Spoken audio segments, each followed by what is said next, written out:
आदाब नाजरीन, खबरनामे में आपका इस्तकबाल है। मैं हूं आपके साथ रेशमा। आइए हेडलाइंस पर नजर डालते हैं। वजीर आजम नरेंद्र मोदी का जकार्ता में मुरुगन मंदिर की कुंभ अभिषेकम तकरीब से वर्चुअल खिताब। भारत और इंडोनेशिया के दरमियान कदीम सकाफती रिश्तों का किया जिक्र। कसरत में वहदत को बताया दोनों ममालिक की मुश्तरका कद्र।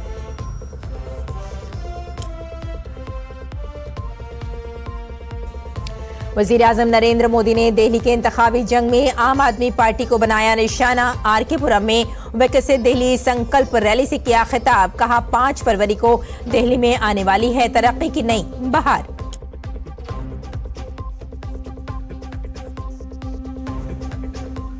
तमाम पार्टियों ने दिल्ली के इंतखाबी मुहिम में झोंकी अपनी पूरी ताकत। बीजेपी ने आपको बनाया निशाना। सोमनाथ भारती पर लगाया बदउनवानी का इल्जाम।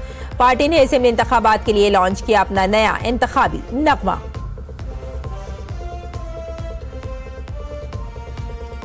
बसंत पंचमी पर कल आखिरी डुबकी के लिए महाकुंभ में अकीदतमंद हो रहे हैं जमा। सिक्योरिटी इंतजामात पर इंतजामिया की तवज्जो। अब तक 34 करोड़ से ज्यादा लोग त्रिवेणी संगम में लगा चुके हैं डुबकी।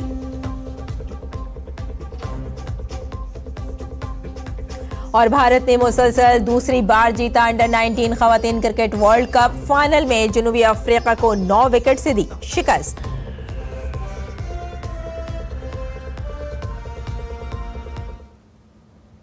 और आइए अब खबरों पर डालते हैं तफसील से नजर। वजीर आजम नरेंद्र मोदी ने इंडोनेशिया की जकार्ता में मुरुगन मंदिर की कुंभ अभिषेकम तकरीब से वर्चुअल तौर पर खिताब किया। पीएम ने भारत और इंडोनेशिया के दरमियान हजारों साल पुराने सकाफती रिश्तों की तारीफ की। हजारों वर्ष पुरानी संस्कृति से जुड़े हैं हम, हजारों वर्ष पुराने इतिहास से जुड़े हैं। हमारा संबंध विरासत का है, विज्ञान का है, विश्वास का है। हमारा संबंध साझी आस्था का है, अध्यात्म का है। हमारा संबंध भगवान मुरुगन और भगवान श्री राम का भी है। और हमारा संबंध भगवान बुद्ध का भी है।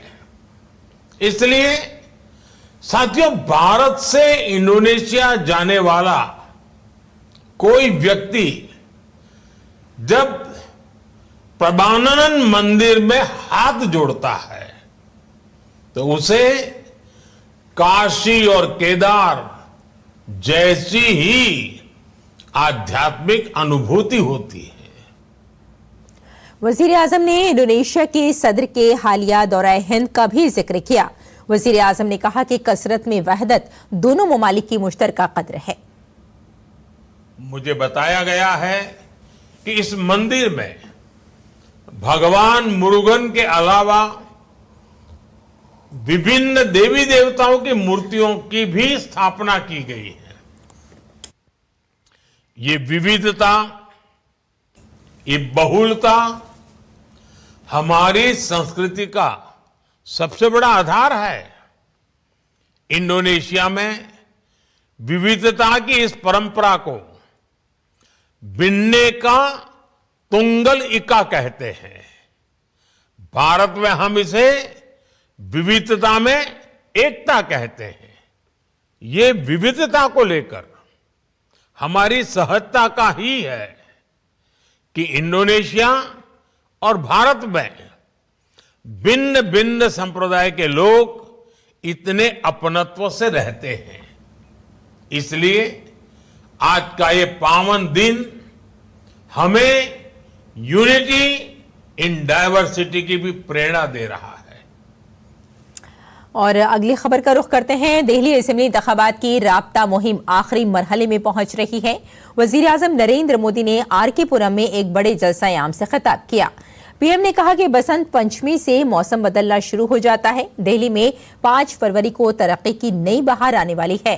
पीएम ने यकीन जाहिर किया कि इस बार दिल्ली में बीजेपी की हुकूमत बनने वाली है। आम आदमी पार्टी पर हमला करते हुए पीएम ने कहा कि आपदा पार्टी ने दिल्ली के 11 साल बर्बाद किए। आम आदमी पार्टी के मेंबरान असेंबली के पार्टी छोड़ने का जिक्र करते हुए पीएम ने कहा कि वोटिंग से पहले ही झाड़ू के तिनके बिखर रहे हैं। आपदा के लीडर्स उसे छोड़कर जा रहे हैं। ये जान चुके हैं कि ग्राउंड पर जनता आपदा से कितना नाराज है, कितनी नफरत करती है। दिल्ली के लोगों के गुस्से से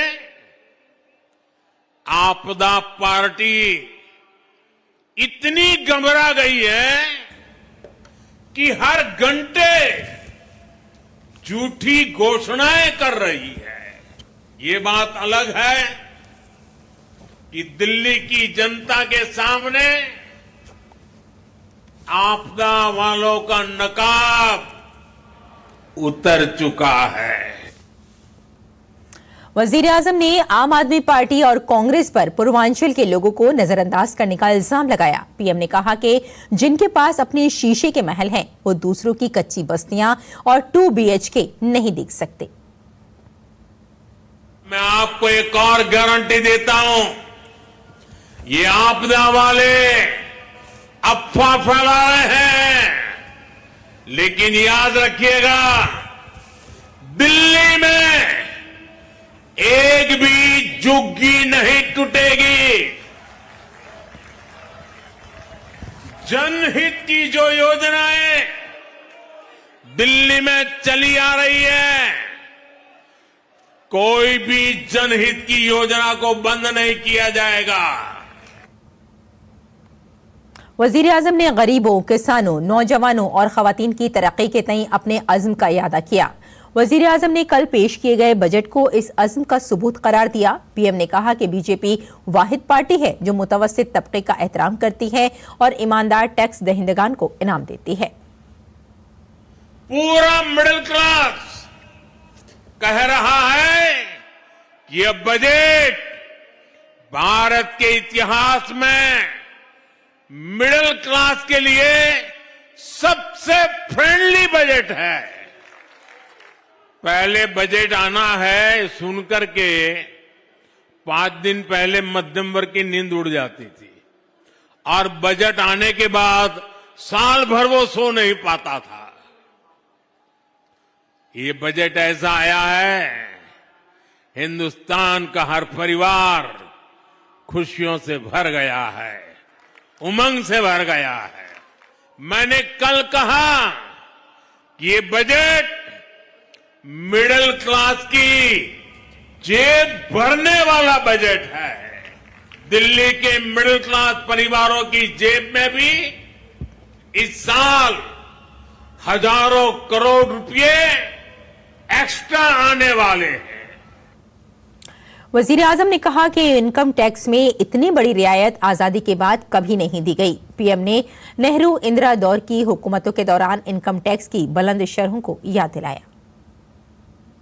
अगर नेहरू जी के जमाने में आप 12 लाख रुपए कमाते होते तो 12 लाख रुपए की आय पर आपकी 1/4 सैलरी सरकार वापस ले लेती, टैक्स में चली जाती।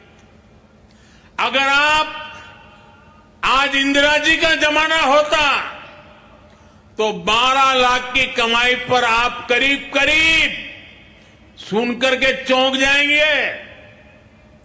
अगर आज इंदिरा जी की सरकार होती और 12 लाख पर आपके 10 लाख रुपया टैक्स में चले जाते, उनके जमाने में ये था, इसलिए मैं समझा रहा हूं।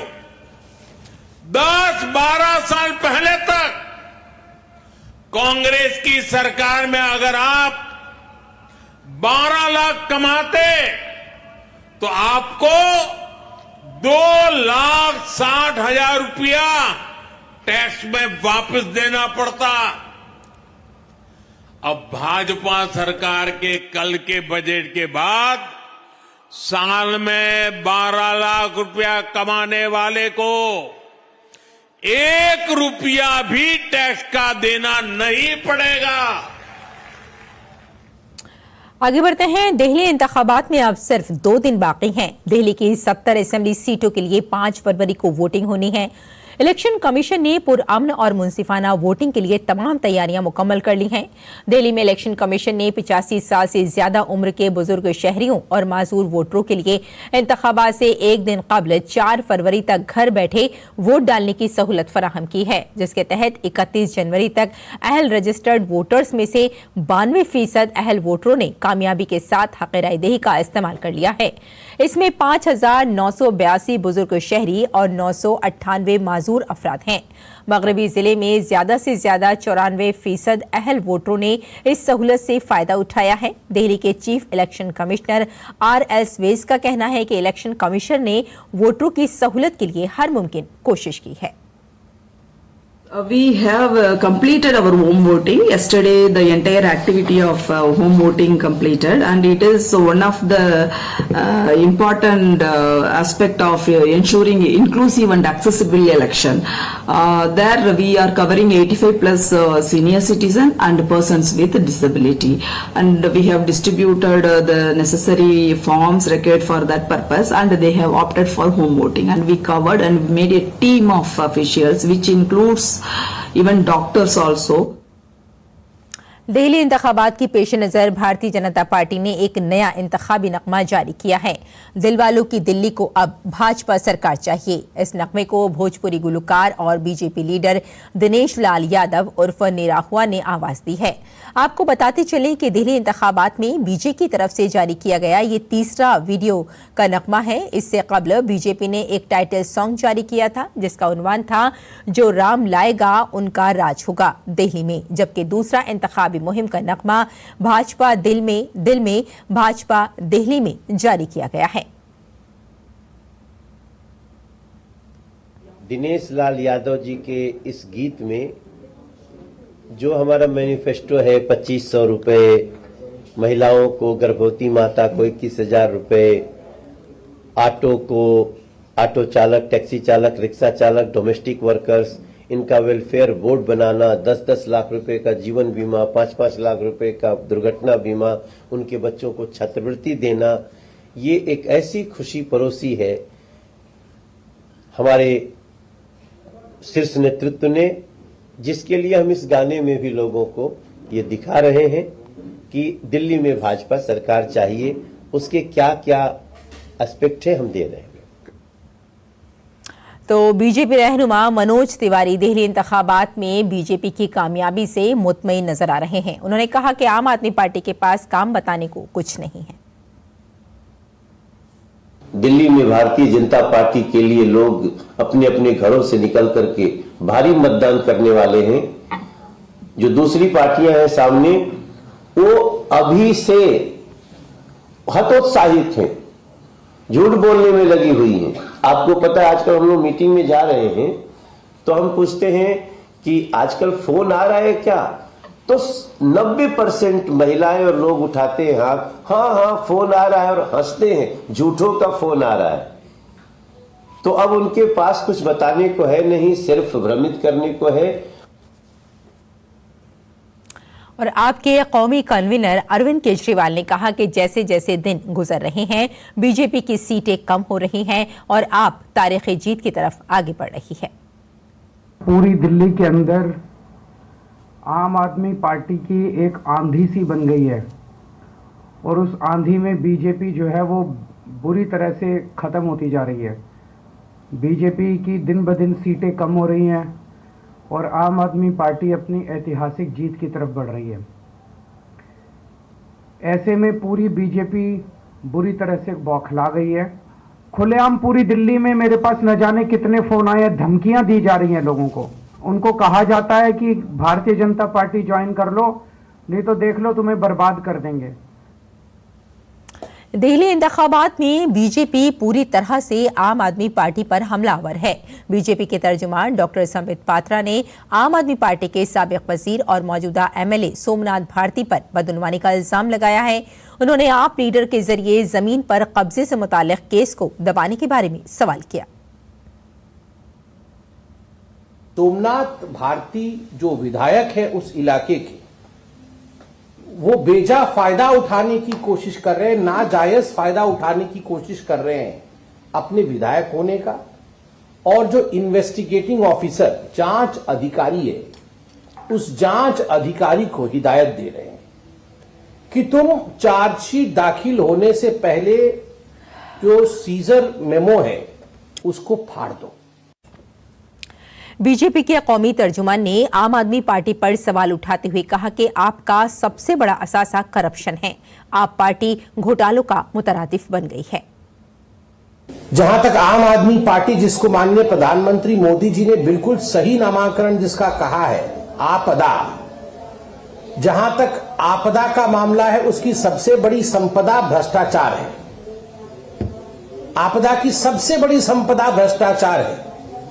चाहे वो शराब नीति, एक्साइज पॉलिसी को लेकर जो भारतवर्ष का सबसे बड़ा भ्रष्टाचार किया हो, चाहे दिल्ली जल बोर्ड को लेकर लगभग 29,000 करोड़ का भ्रष्टाचार किया हो, और चाहे डीटीसी बसेस को लेकर घोटाला किया हो, या फिर चाहे स्कूल में स्मार्ट क्लासरूम के निर्माण के नाम पर करोड़ों का घोटाला और कैमरे लगाने के नाम पर करोड़ों का घोटाला किया हो, इन सब घोटालों का पर्यायवाची है आम आदमी पार्टी आपदा।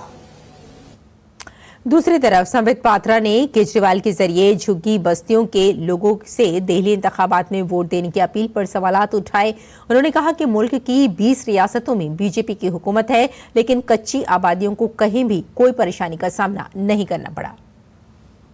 20 राज्यों में सरकार है भारतीय जनता पार्टी की। 20 राज्यों में कोई एक राज्य कह दे कि कहीं से भारतीय जनता पार्टी ने झुग्गी वालों को हटा दिया हो। प्रधानमंत्री नरेंद्र मोदी जानते हैं झुग्गी में रहने का दुख क्या होता है। बिजली देना, पानी देना घर घर नल के माध्यम से, गैस सिलेंडर देना, झुग्गी में रह रहे हर मां के अकाउंट में 2500 रुपए भेजना। झुग्गी जहां, नरेंद्र मोदी वहां।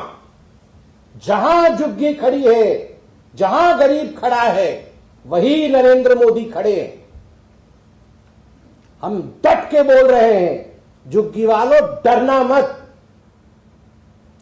पंजाब में डॉक्टर बाबा साहेब अंबेडकर की तौहीन के मामले पर दिल्ली में आम आदमी पार्टी के खिलाफ कांग्रेस लीडरों और कारकुनों ने शदीद एहतजाज किया। कांग्रेस लीडर उदित राज ने पार्टी के दीगर रहनुमाओं और कारकुनों के साथ अरविंद केजरीवाल के घर के बाहर नारे लगाए और एहतजाज किया। कांग्रेस इस मामले में अरविंद केजरीवाल से मुआफी मांगने का मुतालबा कर रही है। अमृतसर में बाबा साहब डॉक्टर अंबेडकर की मूर्ति को तोड़ा, इनकी सरकार है। मैं कोई अवरोध उत्पन्न करने यहाँ नहीं आया हूँ, न कोई राजनीतिक हमारा मकसद है। मैं इतना ही कहने आया हूँ कि मूर्ति बाबा साहब का भेंट करने आया हूँ। मेरे हाथ से, मेरे साथियों के हाथ से, अंबेडकर वादियों के हाथ से मूर्ति ग्रहण कर ले। अरविंद केजरीवाल जी घर से बाहर आकर के और माफी मांग ले कि पंजाब में इनकी सरकार है।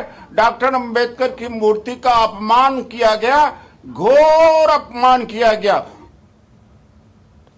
दिल्ली में वाल्मीकि बिरादरी ने अरविंद केजरीवाल और आम आदमी पार्टी की शिकस्त के लिए हवन किया। हवन के बाद मुश्तइल लोगों ने एहतजाज करते हुए केजरीवाल का पुतला नजर आतिश किया।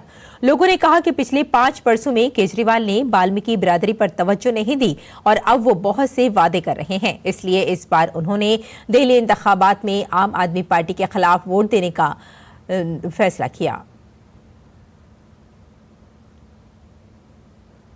और वक्फ तरमीमी बिल का जायजा लेने के लिए तश्कील दी गई पार्लियामेंट की मुश्तरका कमेटी की रिपोर्ट कल लोकसभा में पेश की जाएगी। कमेटी के चेयरमैन जगदम्बिका पाल और रुकन संजय जायसवाल लोकसभा में रिपोर्ट पेश करेंगे।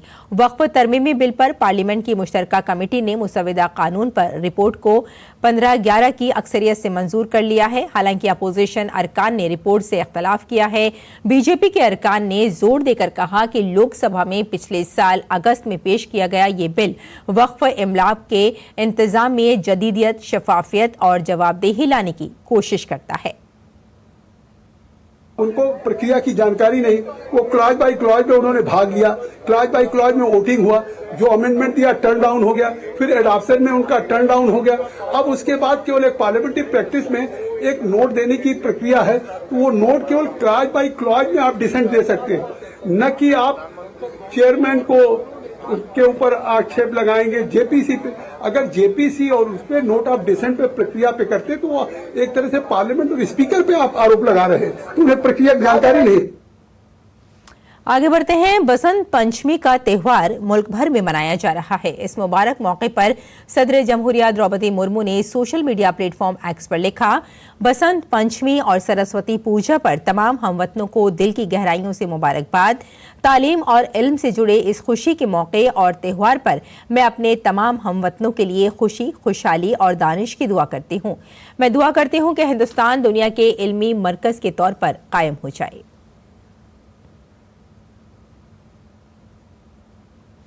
और नायब सदर जमहूरिया जगदीप धनखड़ ने अपनी अहलिया के साथ महाकुंभ में डुबकी लगाई। इस मौके पर जगदीप धनखड़ ने अपने सोशल मीडिया पर एक वीडियो शेयर करते हुए लिखा कि प्रयागराज के मकामात अक्षयवट और काल और बरगद का लाजवाल दरख्त, बड़ा हनुमान जी मंदिर, बजरंग बली की मूर्ति और साथ में सरस्वती कुएं का दौरा करने के लिए शुक्रगुजार हूँ। मैं इन काबिल एहतराम मकामात की रूहानियत से मकलूब हूँ जो हमारी सकाफत और अकीदे में शामिल है। और महाराष्ट्र में गुइलियन बैरी सिंड्रोम यानी GBS की वजह से मुश्तबा अमवात की तादाद अब बढ़कर 5 हो गई है।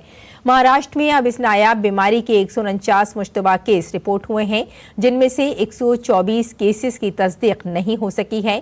कल शाम पुणे के वारजे इलाके में एक 60 साल शख्स की मौत हो गई। इससे कबल रियासत में मजीद 4 मुश्तबा अमवात की इत्तला मिली थी। पुणे में GBS की सूरत हाल ज्यादा तशवीशनाक है क्योंकि अब तक इस इलाके से 82 केस रिपोर्ट हुए हैं, जिसके हवाले से हुकूमत ने महकमा सेहत को अलर्ट कर दिया है। पिंपरी चिंचवाड़ म्यूनिसिपल कॉरपोरेशन में 17 मरीज हैं। ये बीमारी अगरचे संगीन है लेकिन काबिल इलाज है। राष्ट्रपति भवन का अमृत उद्यान आज से 30 मार्च तक आम लोगों के लिए खुल गया है। लोग हफ्ते में 6 दिन सुबह 10 बजे से शाम 6 बजे के दरमियान अमृत उद्यान का दौरा कर सकते हैं। ये अमृत उद्यान 5 फरवरी को दिल्ली में इंतखाबात, 20 और 21 फरवरी को राष्ट्रपति भवन में विजिटर्स कॉन्फ्रेंस और 14 मार्च को होली की वजह से बंद रहेगा। अमृत उद्यान में बुकिंग और दाखिला मुफ्त है। इस साल ट्यूलिप्स के साथ 140 मुख्तलिफ अक़साम के गुलाब और 80 से ज्यादा दीगर फूल देख सकेंगे। राष्ट्रपति भवन 6 से 9 मार्च तक अमृत उद्यान के हिस्से के तौर पर अमृत महोत्सव का भी एहतमाम करेगा। और गैर मुल्की खबरों में अमरीकी फौज ने सोमालिया में दहशतगर्द तंजीम इस्लामिक स्टेट के जंगजुओं को निशाना बनाते हुए फिजाई हमले किए हैं। सोशल मीडिया पर एक पोस्ट में ट्रंप ने कहा कि हमलों ने इन ठिकानों को तबाह कर दिया जहां दहशतगर्द छिपे हुए थे और शहरियों को कोई नुकसान पहुंचाए बगैर कई दहशतगर्दों को हलाक कर दिया गया है। सदर डोनाल्ड ट्रंप की दूसरी मुद्दत कार के दौरान किसी अफ्रीकी मुल्क में ये पहली फौजी कार्रवाई है। अमरीकी वजीर दिफा ने कल कहा कि ये हमले ट्रंप की हिदायत पर अमरीकी अफ्रीका कमांड ने सोमालिया हुकूमत के साथ मिलकर किए हैं। अमरीकी महकमा दिफा पेंटागन के इब्तदाई तज्जिये में कई दहशतगर्द मारे जाने का इशारा भी दिया गया है। पेंटागन ने कहा कि हमलों में किसी शहरी को जानी नुकसान नहीं पहुंचा है। और खेल की खबरों में हिंदुस्तान ने अंडर 19 खवातीन का क्रिकेट वर्ल्ड कप जीत लिया है। भारत ने जनूबी अफ्रीका की तरफ से दिया गया 83 रन का हदफ सिर्फ 11.2 ओवर में 1 विकेट के नुकसान पर हासिल कर लिया। इससे कबल टॉस जीतकर पहले बैटिंग करते हुए जनूबी अफ्रीका को टीम सिर्फ 82 रन पर ऑल आउट हो गई। हिंदुस्तानी टीम ने लगातार दूसरी बार यह एजाज हासिल किया है। भारत और इंग्लैंड के दरमियान 5वां और आखिरी T20 आज मुंबई में खेला जाएगा। भारत ने सीरीज में 3-1 की बढ़तरी बरकरार रखी है। भारत ने पहला, दूसरा और चौथा मैच जीता था, जबकि तीसरा मैच इंग्लैंड ने जीता था। आज भारत सीरीज 4-1 से जीतने की कोशिश करेगा। इसके साथ ही इंग्लैंड आज के मैच में सीरीज में अपनी साख बचाना चाहेगा। आज का मैच मुंबई के वानखेड़े स्टेडियम में खेला जाएगा। तो नाज़रीन, खबरनामे में फिलहाल इतना ही। इजाजत दें। आदाब।